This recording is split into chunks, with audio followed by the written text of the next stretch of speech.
The 5 faces of HR types of human resources, exploring the different roles in HR. Welcome back. If you ask the average person what HR does, they'll probably see they're the people who interview you or the ones you talk to when there's trouble. Think HR is just about hiring and firing. Think again. The world of human resources is massive, ranging from data-driven analysts to culture-building specialists. In this video, we break down the 5 main types of HR roles, what they actually do all day, and how to choose the right path for your career in 2026. But in 2026, HR has evolved into a diverse ecosystem. It's no longer just one job, it's a dozen different specialties. Whether you love psychology, law, data, or storytelling, there is a seat for you in HR.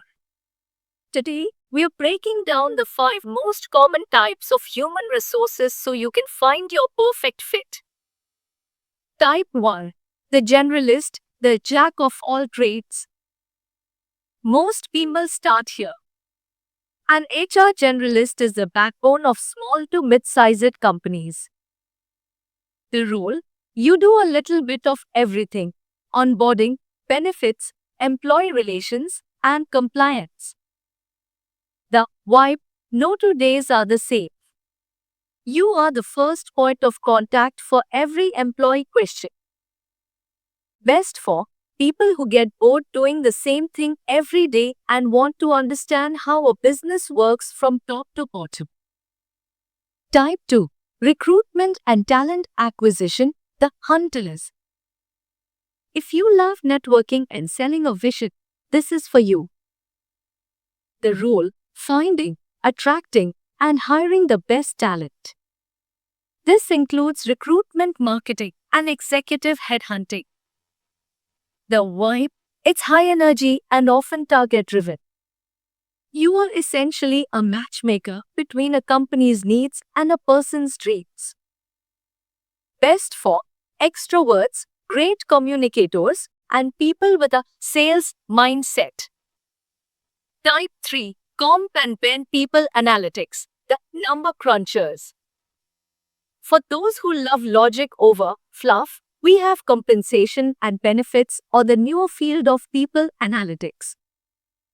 The role: designing salary structures, managing health insurance, and using data to predict turnover or performance. The vibe: deep work in spreadsheets and software. You're the one proving the financial value of the workforce to the CEO.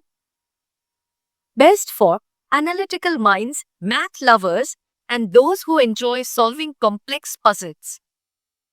Type 4. L&D Learning and Development, the teachers. This is the growth engine of the company. The role: designing training programs, leadership workshops, and career pathing.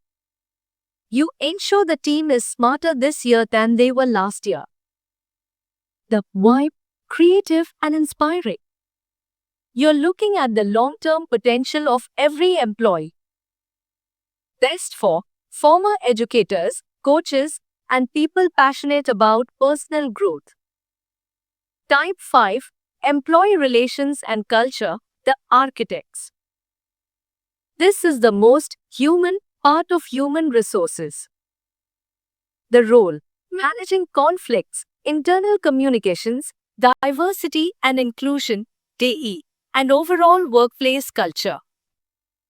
The vibe: high emotional intelligence, EQ. You are the guardian of the company's values and the safe space for employees. Best for natural mediators, empathetic listeners, and culture shapers. Conclusion: how to choose. So, which one should you choose? If you like variety generalist. If you like people recruitment or culture. If you like data comp and Ben or analytics. The best part: you can always pivot. I've linked an HR career path quiz in the description to help you see which specialty aligns with your personality. If you were in HR, would you rather be the person hiring the talent or the person training them? Tell me why in the comments. Don't forget to like, subscribe, and hit the bell for more HR career guides. See you in the next one.